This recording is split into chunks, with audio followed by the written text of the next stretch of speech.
Hello अनि नमस्ते, स्वागत छ तपाईलाई टेक्निकल भोइस च्यानलमा। आज पनि हामी नयाँ भिडियोको साथ उपस्थित भइसकेका छौं। तपाईले प्रिभ्यू भिडियो देखिसक्नु भएको छ। यस्तो खाले भिडियो बनाउन चाहनुहुन्छ भने तपाईले यस भिडियोलाई अन्तिमसम्म हेर्नुहोला। क्यापकटमा नयाँ भिडियो बनाउनको लागि यदि तपाई इच्छुक हुनुहुन्छ, तपाईलाई यदि क्यापकटबाट नयाँ एडिटिङ सिक्न चाहनुहुन्छ भने हाम्रो यस च्यानललाई सब्स्क्राइब पनि गर्न सक्नुहुन्छ। यो भिडियो बनाउनको लागि तपाई सर्वप्रथम क्यापकट एप्लिकेसनमा जानुहोला। क्यापकट एप्लिकेसनमा गइसकेपछि तपाईकोमा यस्तो प्रकारको इन्टरफेस खुल्नेछ र न्यू प्रोजेक्टमा जानुहोला। न्यू प्रोजेक्टमा गइसकेपछि तपाईको यस्तो प्रकारको इन्टरफेस खुल्नेछ र यो फोटोको अप्सनमा जानुहोला। फोटोको अप्सनमा गइसकेपछि तपाईले चाहिँ 14 वटा फोटो चाहिँ चुज गर्नुपर्ने हुन्छ।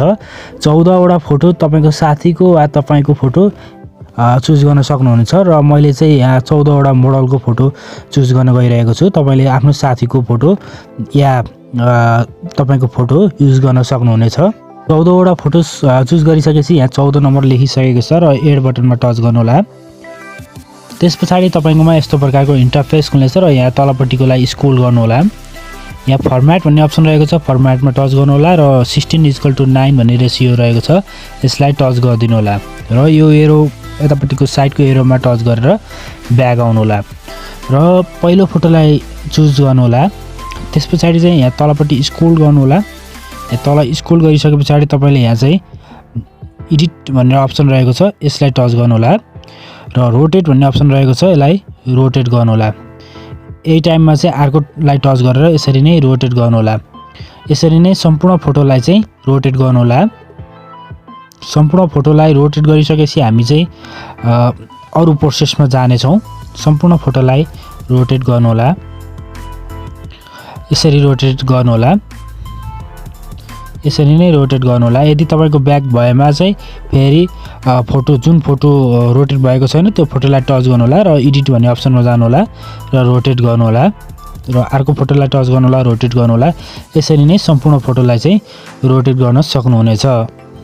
यसपछि तपाईको यो लास्टमा चाहिँ इन्डिङ भनेर लेखेको अप्सन आउँछ भने यसलाई चाहिँ टच गर्नुहोला र यसलाई चाहिँ डिलिट गर्नुहोला।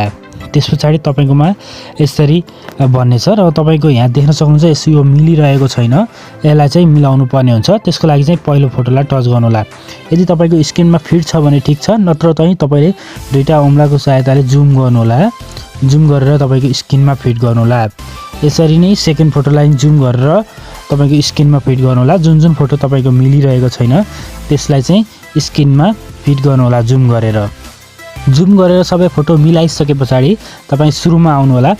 अब हामी चाहिँ ड्युरेसन राख्न गइरहेका छौं। ड्युरेसन एकदमै महत्त्वपूर्ण हुनेछ र ड्युरेसन चाहिँ तपाईले एकदमै ध्यान दिएर लगाउनु पर्ने हुन्छ र तपाईले ड्युरेसनको लागि चाहिँ मैले स्क्रिनमा पनि तपाईलाई देखाइरहेको छु। यही अनुसार चाहिँ तपाईले लगाउन सक्नुहुन्छ र पहिलो फोटोमा टच गर्नु होला र पहिलो फोटोलाई चाहिँ तपाईले 5.0 ड्युरेसन राख्नु होला। 5.0 ड्युरेसन राख्नु होला। 5.0 राख्नु होला र सेकेन्ड फोटोलाई टच गर्नु होला। सेकेन्ड फोटोलाई चाहिँ तपाईले 1.3 राख्नु होला। थर्ड फोटोलाई टच गर्नु होला, तपाईले 1.0 राख्नु होला। त्यसपछि फोर्थ फोटोलाई टच गर्नु होला। फोर्थ फोटोलाई चाहिँ तपाईले 1.3 राख्नु होला। 5 फोटोलाई टच गर्नु होला र 5 फोटोलाई चाहिँ तपाईले 1.0 राख्नु होला।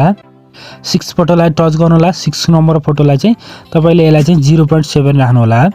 त्यसपछि चाहिँ 7 नम्बर फोटोलाई टच गर्नु होला, यसलाई चाहिँ 0.5 राख्नु होला र तपाईले चाहिँ 8 नम्बर फोटोलाई टच गर्नु होला, यसलाई पनि 0.3 राख्नु होला। यदि तपाईको 0.3 बनाउन मिल्दैन भने यसलाई चाहिँ हल्का जुम गर्न सक्नुहुन्छ, जुम गरेर मिलाउन सक्नुहुन्छ र यसलाई चाहिँ 0.3 मा ल्याउन सक्नुहुनेछ। त्यसपछि तपाई जान सक्नुहुन्छ 9 फोटोमा। 9 नम्बर फोटोलाई पनि 0.3 बनाउनु होला र 10औं नम्बर फोटोलाई चाहिँ 0.6 मा राख्नु होला। 11 नम्बर फोटोलाई चाहिँ तपाईले चाहिँ 0.4 राख्नु होला। 12, 13 र 14 नम्बरलाई चाहिँ तपाईले चाहिँ 0.3 बनाउनु होला।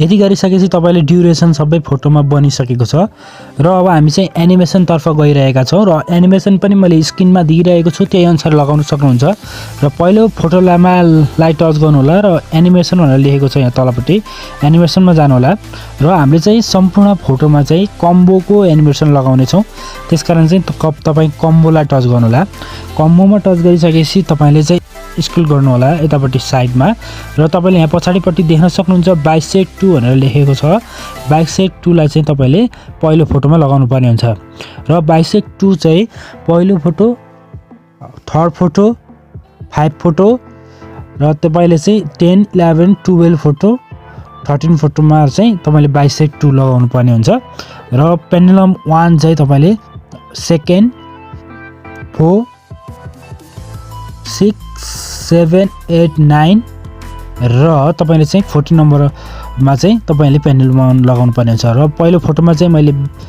बाइसेक्ट 2 लगाइसकेको छु र सेकेन्ड फोटोमा टच गर्नुस् र यसमा चाहिँ तपाईले पेन्डुलम 1 लगाउनु पर्ने हुन्छ यहाँ तलपट्टि टच गर्नुस् र एनिमेसनमा टच गर्नुस् र कम्बोमा जानुस् कम्बोमा गइसकेपछि यसलाई स्क्रल गर्नुस् पेन्डुलम 1 देखिन्छ यसलाई टच गर्नु होला र थर्ड फोटोमा जानु होला थर्ड फोटोमा चाहिँ तपाईले चाहिँ बाइसेक्ट 2 लगाउनु पर्ने हुन्छ यसरी नै सम्पूर्ण फोटोमा चाहिँ तपाईले स्क्रिनमा दिए अनुसार सम्पूर्ण कुराहरु चाहिँ लगाउन सक्नुहुनेछ सम्पूर्ण फोटोमा एनिमेसन लगाइसकेपछि तपाईकोमा यस्तो प्रकारको देखिनेछ र तपाईले स्क्रिनमा दिए अनुसारको एनिमेसन सम्पूर्ण फोटोमा लगाउनु होला अब हामी चाहिँ इफेक्ट लगाउन गइरहेका छौं इफेक्टको लागि चाहिँ तपाईले चाहिँ यहाँ यो स्क्रिन एरोमा टच गर्नु होला र इफेक्ट लगाउन गइरहेका छौं र हामीले चाहिँ फर्स्ट फोटोमा दुईटा इफेक्ट रहेको छ मैले स्क्रिनमा पनि दिइरहेको छु त्यही अनुसार चाहिँ तपाईले चाहिँ इफेक्ट राख्नु होला पहिलो फोटोमा चाहिँ हामी इफेक्ट दिन गइरहेका छौं यहाँ तलपट्टि देख्न सक्नुहुन्छ इफेक्ट भनेर लेखेको छ इफेक्टमा टच गर्नु होला र भिडियो इफेक्ट भन्नेमा टच गर्नु होला भिडियो इफेक्टमा टच गरिसकेपछि तपाईले चाहिँ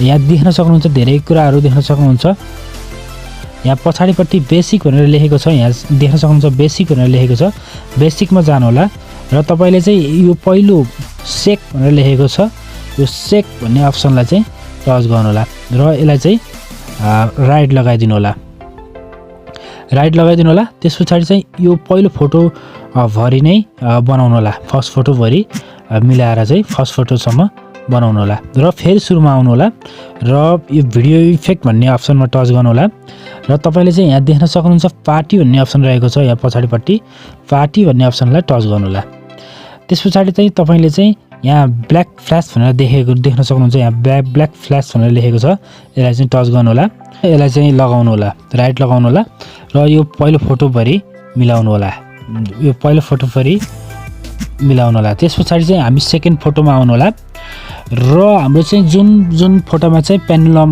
1 लगाएको छौं त्यो फोटोमा चाहिँ हामी चाहिँ मेटर भन्ने अप्सन लगाउने छौं त्यसको लागि चाहिँ मैले चाहिँ तपाईलाई यहाँ स्क्रिनमा पनि दिइरहेको छु र तपाईले चाहिँ second number fourth number 6 7 8 number 9 number र 14 नम्बरमा चाहिँ तपाईले चाहिँ तपाईले म्याटर भन्ने अप्सन लगाउनु पर्छ त्यसको लागि चाहिँ तपाईले यहाँ भिडियो इफेक्टमा जानु होला इफेक्टमा गइसकेपछि तपाईले चाहिँ स्पार्क भन्ने अप्सनमा टच गर्नु होला र यहाँ चाहिँ तपाईले देख्न सक्नुहुन्छ म्याटर भन्ने अप्सन रहेको छ म्याटर भन्ने अप्सनलाई चाहिँ टच गर्नु होला र तपाईले चाहिँ यसलाई चाहिँ सेकेन्ड फोटो भरि मिलाउनु होला तपाईले यसलाई चाहिँ सेकेन्ड फोटो भरि मिलाउनु होला यो सेकेन्ड फोटो भरि मिलाउनु होला तपाईले यो एकदम ठुलो भएको छ यसलाई चाहिँ सेकेन्ड फोटो भरि र तपाईले चाहिँ यो चाहिँ तपाईको सेकेन्ड फोटो भरि मिलाउनु होला र त्यसपछि चाहिँ तपाईले पेन्डुलम 1 जुनमा लगाउनु भएको छ त्यही फोटोमा चाहिँ यो लगाउनु होला जस्तो कि अब म चाहिँ पेन्डुलम 1 लगाएको चाहिँ फोटोमा चाहिँ यो कपी गर्दै लगाउँदै छु र यसलाई कपी गर्ने छु र त्यसपछि चाहिँ मैले थर्डलाई छोडेर फोर्थ फोटोमा लगाउन गइरहेको छु तपाईले पनि यसरी लगाउन सक्नुहुन्छ जुन इफेक्ट छ त्यसलाई चाहिँ कपी गर्नु होला र यसलाई चाहिँ लगाउन सक्नुहुन्छ यसरी नै लगाउनु होला मैले स्क्रिनमा दिएको छु त्यहीमा चाहिँ म्याटर अप्सन लगाउनु होला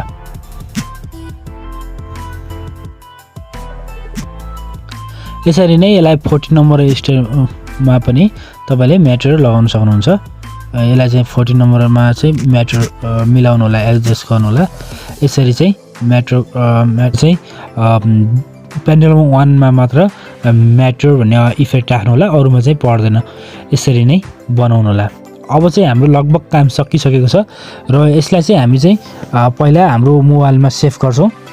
यसलाई हाम्रो मोबाइलमा सेभ गर्छौँ। यो सेभ हुँदैछ।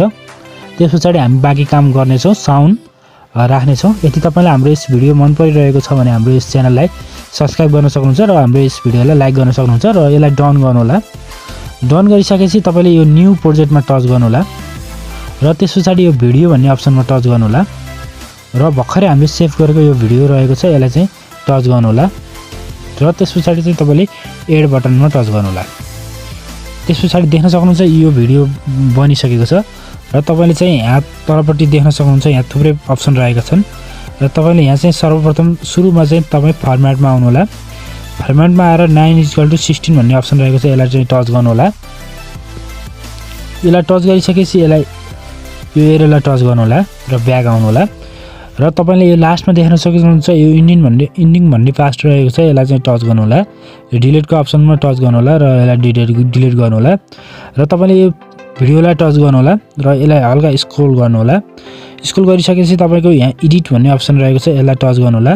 रोटेट 3 चोटि यहाँ रोटेटको अप्सनमा टच गर्नुहोला। त्यसपछि तपाईँको यस्तो प्रकारको बन्ने छ र अब हामी चाहिँ साउन्ड राख्न गइरहेका छौँ। तपाईँलाई मैले डिस्क्रिप्सन बक्समा एउटा साउन्डको भिडियो प्रोभाइड गर्नेछु म्युजिक भनेर, त्यसलाई चाहिँ डाउनलोड गर्नुहोला र त्यो अडियोमा टच गर्नुहोला। त्यस पछाडि चाहिँ साउन्ड भन्ने अप्सनमा टच गर्नुहोला र त्यस पछाडि तपाईँले चाहिँ देख्न सक्नुहुन्छ यो फोल्डरको जस्तो अप्सन यसलाई टच गर्नुहोला। यहाँ चाहिँ एक्स्ट्रा साउन्ड फर भिडियो भन्ने अप्सन रहेको छ यसमा टच गर्नुहोला र तपाईँले चाहिँ मैले भर्खरै डिस्क्रिप्सन बक्समा दिएको त्यो भिडियोलाई चाहिँ डाउनलोड गर्नुहोला र त्यो भिडियोलाई सिलेक्ट गर्नुहोला र इम्पोर्ट साउन्ड ओन्ली भन्नेमा टच गर्नुहोला। देख्न सक्नुहुन्छ यो पहिलो नम्बरमा आएको यो प्लसको आइकनलाई चाहिँ टच गर्नुहोला। त्यस पछाडि तपाईँको भिडियो लगभग बनिसकेको छ र तपाईँले यो साउन्डलाई फुल गर्न सक्नुहुनेछ।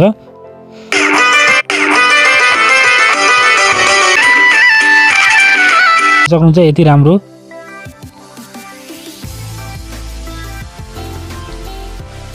भिडियो बनिसकेको छ।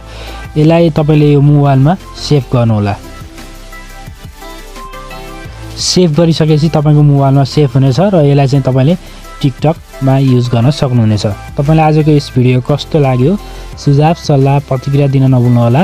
आगामी दिनमा हामी यस्तै भिडियोको साथ उपस्थित हुनेछौँ। त्यतिन्जेलका लागि बिदा दिनुहोस्। नमस्ते। तपाईँको दिन शुभ रहोस्। जय नेपाल।